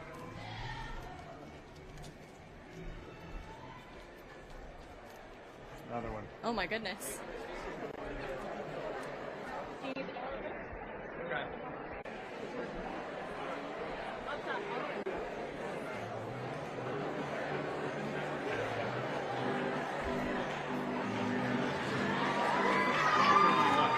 So, for these two,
Oh,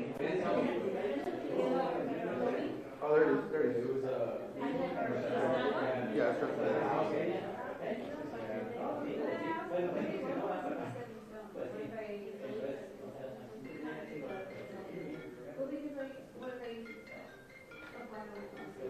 Hey, well, I got it. He did not. Thank you. He did not. All right, all right.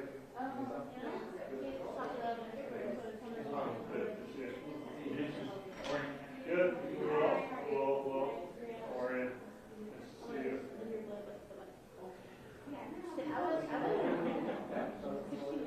Hey, that looks like a place I want to go. Like a little whiskey shack.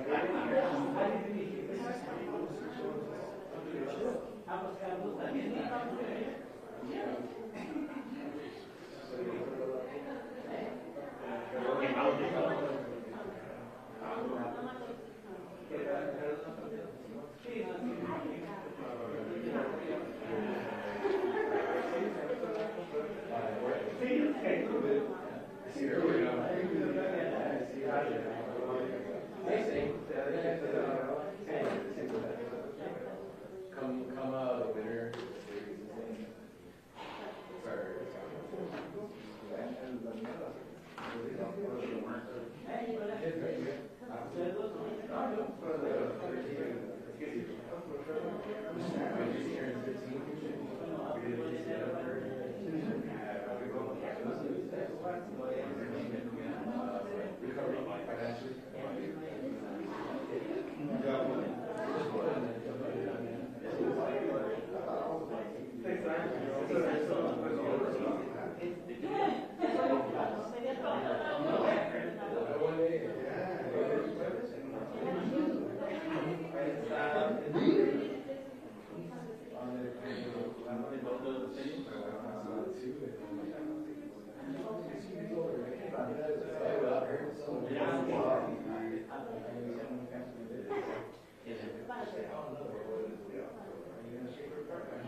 Yes.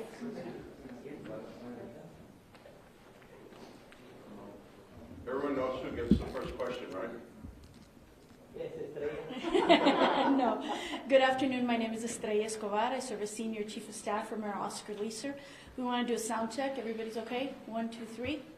Yes? The mayor will make some initial remarks, and then we'll take questions from you, first in English and then in Spanish.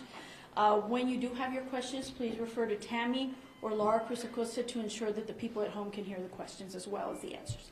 And now it's my pleasure to introduce Mayor Oscar Leeser. Good afternoon, everyone. And the main reason I decided to do a press conference is all of you all have been asking about the process. All of you have been asking about an interview. So instead of doing a bunch of separate interviews, I thought it'd be really important to do a press conference, talk about the process of hiring a new city manager, when we started, how we got where we're at today, and then move forward. So thank you all. And I've always said this, and I'll continue to say it, the media is so important to us to be able to get the message back. Here we go.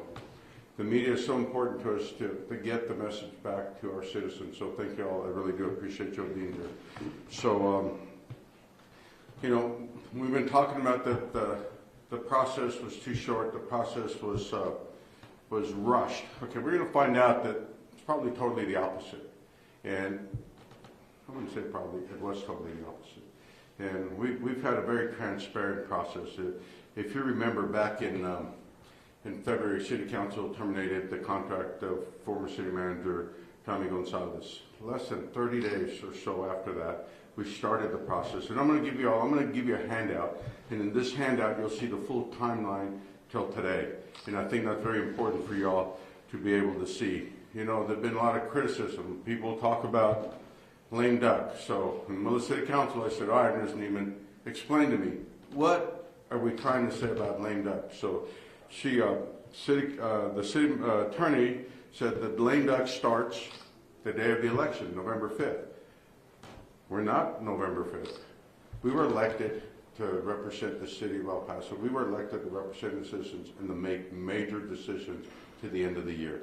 Now, you don't do board appointments, you don't do commissions, but other than that, you continue to make appointments. Now, you all are aware that it's important to continue to run the city. It's important to continue to do major decisions. And that's what we're doing. That's what we'll continue to do. So, you know, I'm tired of hearing that it was rushed. I'm really tired of hearing that we're in lame duck session, because none of the above. What we are is in a very transparent process of making sure that, I even heard a new one today when I was watching the news. I won't say what station, but I was watching the news today, and someone made a statement that this is not the way corporate America would handle it. That's a correct statement. Corporate America wouldn't go out and get input from the public. Corporate America would not go out and have citizen panels. Corporate America would do what? They'd go out and handle. They'd go out and hire somebody and bring them in without any input. They wouldn't go talk to any other team members. They'd go out and hire somebody.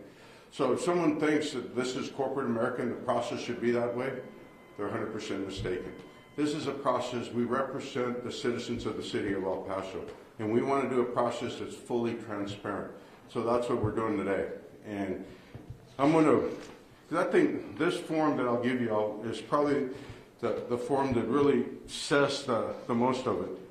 And, you know, we talk about, and I'm going to talk one more thing. We talked about lame duck. We talked that, if you all remember, back in October 7th, 2022, City Council voted on a contract extension for then City Manager Tommy Gonzalez, an additional funding and a contract extension, which was less than 30 days prior to an election.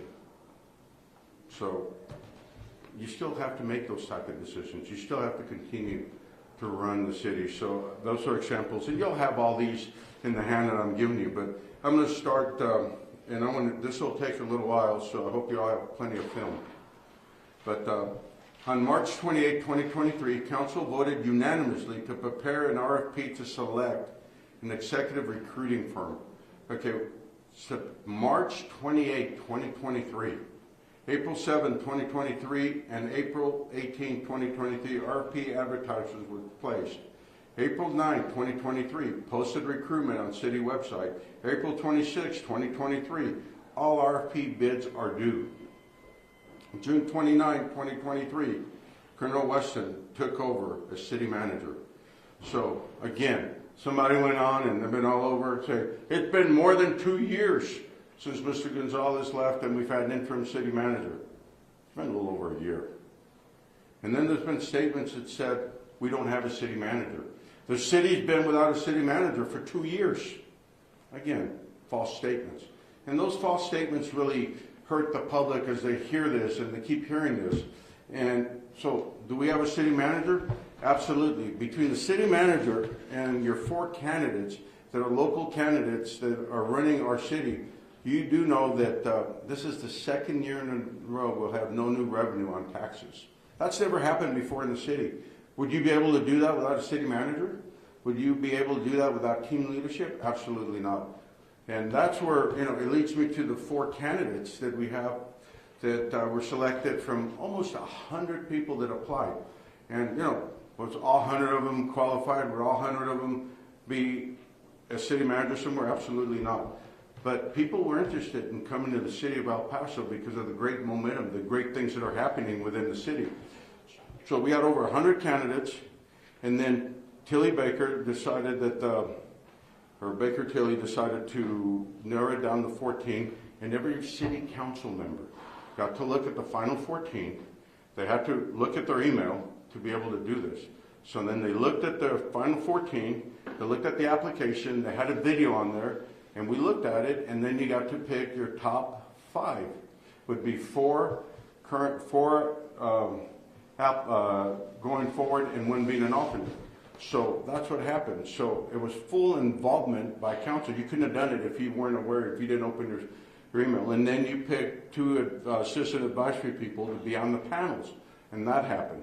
So it's been a very transparent. So I looked at the scoring, but I didn't look at any names. I didn't look at who it was. And I noticed that 7 out of 9 of the city council members had either 3 or 4 of the top 4 in their picks. What does that mean? That they looked at the top, they looked and see who was the best, and then independently picked the ones they felt was going to move forward to be candidates. That's democracy. That's what you ask for. You ask for an independent voice. You don't ask for us to be in a room and start negotiating. Let me convince you I like this person better. Let me convince you this. This is democracy. Pick the ones you want, and then let's take them out and allow the citizens to talk to them. So we did that. Back in March, we ended up having a survey done by the community. We gave those questions back after they looked at the survey. We gave those questions to the panels yesterday and said, these are the questions that were asked by the community. We want these questions asked of the 4 finalists, and this is how, and then give us your input of what you think and how they'll operate and run the city. And that's how it went. This is, saying backroom deals. Really? Democracy at its best, but yet it's a backroom deal? No. Now back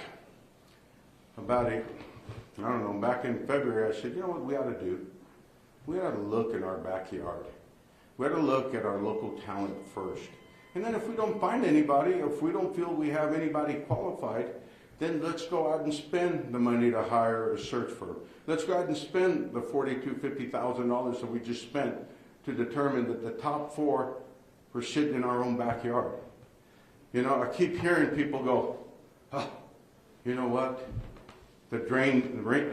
And I don't want to hear that anymore. But yet they're going, why didn't we pick someone from out of town? Because El Paso has the talent. We compete with any city in the country. We have the people that will continue to move our city forward. So, I don't want to keep hearing that, oh, God, the brain drain, yet why didn't we pick someone from out of town? We went that route, by the way. We went that route twice. It's time we stayed local. And it's time we look in our own backyard. And we have 4 really capable candidates that can move our city forward. I actually apologize to them for some of the things that have been said, some of the things they had to read, because I didn't want to diminish their talent and them wanting to move our city forward based on some of the false statements that continue to be made. Some people that are running for office will go on Facebook and make statements like that it's been over 2 years, that we don't have a city manager. That's nothing further from the truth. And I think you guys will agree. When you look at this timeline, here's the timeline. Let me show you this timeline. This is how much time we spent since March of 2023. These are the meetings. This is the community meetings. This is the outreach we made. That's what you're supposed to do. You don't want to rush it. You don't want to rush the process. So March to today, it's been 17 months, 18 months since we started the process. I don't think that was lame that time either. So I'm very, very happy to hear that we have 4 wonderful candidates.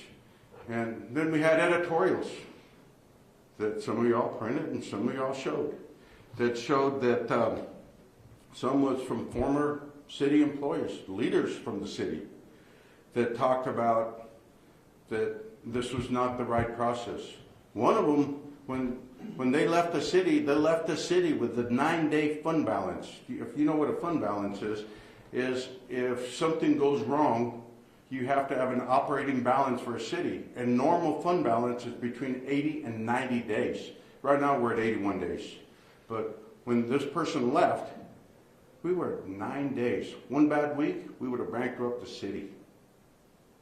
This person decided that it was a good idea to demolish City Hall, you know? So I can tell you that we have really had a very transparent process. It's unfortunate that the people that wrote these editorials, they have given these comments and have really been really negative about this great process. Guess how many of them, and you're all more than welcome to answer, how many of them showed up to the public meetings? The 4 public meetings, the meetings to meet the candidates, to talk to the candidates one-on-one, find out what they want, how they're going to lead the city. If your answer was 0, you were correct. And that's embarrassing to our community, that they'd rather go out and beat the system up through the media, through editorials, than to go out and talk to the people. I didn't hear from any of them. To go out and find out how they can lead the city forward. And if I sound a little frustrated, I am, because we got 4 great people that don't deserve this type of treatment. We got 4 great people that one of them will lead our city forward. And, you know, and I said this to them, and I said, I want to apologize to you all today, but we wouldn't be going through this process if Colonel Weston had taken the job. But he did a great job, and I'm very, very thankful to the job he's done. Like I said, we've never, ever had 2 years of no new revenue, but yet this is the 2nd year in a row. And this is because when we run for office, everybody says we're going to lower taxes, we're going to do this. We didn't talk about it, we did it. But we couldn't have done it with the 4 people that are running that applied for city manager and Colonel Weston. There's no way we could have done it without them. They're the ones that found ways to continue to have public safety. They're the ones that continue to make sure we had a quality of life. They're the ones that made sure that when we bought these police cars, these ambulances, these fire trucks, we did it with one-time money, that's cash. Instead of financing a police car for 25 years, where we all know, and I don't know a lot about cars, but I think that we all know that they don't last 25 years. So for us to go finance them for 25 years and think they're going to last for 25 years is not reality. But we bought them, we paid cash for them. We're going to continue to build the police department. We're going to continue to have academies for police and fire. And you know why? Because this is what we committed to our community. Public safety number 1. Our community is number 1. But yet we can do it with no new revenue and roll back taxes. So I'm very thankful that these people decided to apply, and they rose to the top from within 100 people. And I had a lot of notes. I don't read them because I get very passionate and frustrated when people want to criticize the system, but yet they don't want to be part of the solution. They didn't go out and talk to them. They didn't go out and find out what they were about and why they applied and why they got picked. Instead, they'd rather just criticize and talk about that it went too fast. I want you all to look at this list, and I want you to talk about it with your listeners, your readers, because it's going to be important they see that it was far from being a rushed process, but it was a very transparent and a democratic process. And again, it's not corporate America, so we thought we'd go ahead and include our community, and we did a great job. And with that, again, I thank you all for being here. And of course, you have the first question. Yes, ma'am. And you got to speak up. I'll wait for the microphone. And we'll pass these out after we get done, so just so you all pay attention over here instead of reading. Mayor, so Monday will be the meeting where you guys interview the candidates in executive session, finalists. Can you explain how that process will go? From what I understood of the releases, there will also be a decision made after that executive session. Does that mean there's already a contract in place? That is what we're looking forward to doing, and we're going to interview all 4 candidates as a team. But one of the things we're going to share the questions that were shared by the community, so everybody can look at them and they can ask any of those questions they want, or they can ask their own. But it's going to be really important that everybody asks the same question to all 4 candidates for fairness and to make sure that everybody's treated the same way. But at the end of the day, we're hoping that we'll be able to come out and pick and announce our new city manager. Is there a preliminary contract or a draft contract already established if you guys do in fact? Well, we do have Ms. Lee Ring, who's our outside attorney that helps us with contracts and with the city attorney contract, with the city manager's contract, and she'll be there. But when it was posted between $325 and $375. So we know that that's the range, that when you applied for the job, you knew that was going to be the range.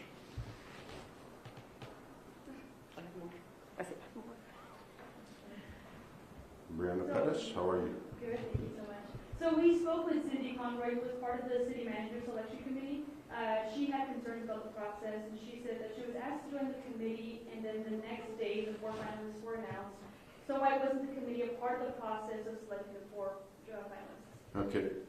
The job for what we were asking for our Citizens Advisory Group is to help us interview the 4 finalists, not to pick the city manager, not to go over the 100 people that applied. That was Baker Tilly's job.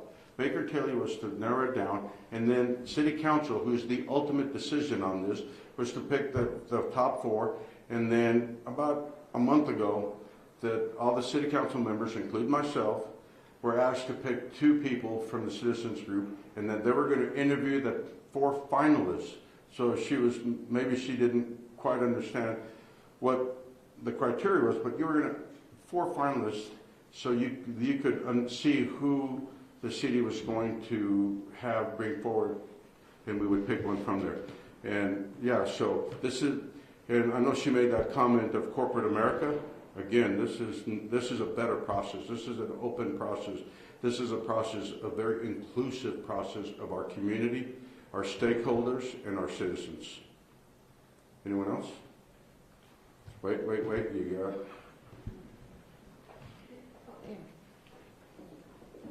Hi, Mayor. How are you, ma'am? I'm good. How about you? Fine, thank you. I wanted to ask where the city is at with the process in the city manager selection process. Did the panels already speak with the 4 finalists yet, or where is the city at now? Did the committees already meet with the panelists? The committee what? The citizen Yes, committee? yesterday the committees, there was 2 committees. One met up here, and the other one met downstairs in executive session. And they each interviewed each candidate for 45 minutes, and all candidates had the same question. And at the end of the day, they got a score sheet, and they scored how they felt they did, how they answered every question that was asked of them, and then that'll be presented to council. They may even send out to them sometime today, I think. But yeah, they got to meet them, they got to talk to them, they got to interview them, and then they made their determination based on the interview that they had. And that, we talk about processes, and you asked a little bit about process. I'll probably go back a little bit and say that there's a lot of different processes. That didn't mean one is right and one is wrong. This is the process that was picked and voted upon. This is the process that Baker Tilly said, this is what we're going to do. And it doesn't mean that this process is the only right process. There's so many different processes. But one of the things you want to make sure that you make sure democracy does its job and everybody has an independent voice. And not like someone said, backroom deal. There is no backroom deal. I can tell you that I don't know who voted for who. I did have one council member tell me who they voted for, and they didn't need to do that. But they did that. But other than that, I have no idea who voted for who. And that's the way it's supposed to be.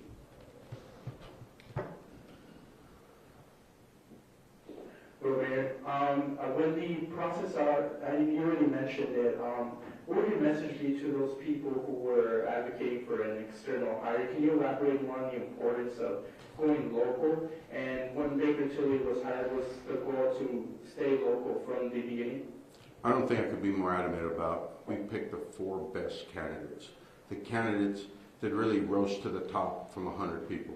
We didn't know who was going to pick who. We didn't know that we were going to pick the top 4. And, looking at the thing, I said, out of the 7 out of the 9 picked 3 or 4 of the top finalists in their pick, which means that they looked at value of the city team members, somebody that knows the city, understands the city, has lived through the process, and wants to continue a great process that's going on today and wants to make sure they can lead the city. It's it's a lot of work. If you look at, there's 7,000 team members roughly that work for the city, and this is your job as a city manager, is to work for the city council. That's who you answer to. That's your boss, but also make sure that you lead the 7,000 team members through your deputy city managers and through your department managers to make sure that you give them a good quality place to work at. So they could have picked anybody, and they pick local. So like I said, I can tell you today that our candidates and the people that work for the city of El Paso are the best candidates out there, and can put them up against any city and we'll still be number one. There's no doubt in my mind. And this was an independent vote and democracy at its best. Back to Monday. How long will you be spending with each of the candidates, and is one interview between the mayor and council and each of the finalists enough time to then come ahead and make a decision outside of that executive session? Well, the good thing is most of them know these candidates, seriously, and that's something that's really important. But yeah, there'll be plenty of time. And, we're not putting a time limit on it. We're not saying there's going to be a time limit and we're only going to talk to them for 5 minutes and then that's it, and then they're going to go out. This is not, when we talk about call to the public, you get 3 minutes. We're going to talk to them. We're going to allow them to talk and answer. But we don't want one of them to take control and be there and the other one not get that time. But we don't have a time limit. We're not going to say that we're going to be out in 2-3 hours. We'll be here as long as it takes for us to give them a fair opportunity to tell us why they're going to be the best city manager to lead the city in the future. Hold on. Anyone else? It's related. What? Follow up? What if the council, or what if there's not a majority vote for either of the 4 finalists? We'll cross that bridge when we get there. And I really believe that at the end of the day, that we'll see value in all of them, there's no doubt. And I think that if we pick any of them, we've made the right choice. So I really believe that we hopefully will come out with a candidate moving forward. And based on the timeline that we had given council originally, it's set to the new city manager will take office on September 3rd. First. Brianna? Quick question. Why wasn't the media allowed to ask one-on-one questions of the 4 finalists during the meeting? You all were. And when we did the first press conference, we asked the media to submit questions that would be, just like we did with the panels with the citizens group, submit questions. So we asked that, and we did not get one question from the media.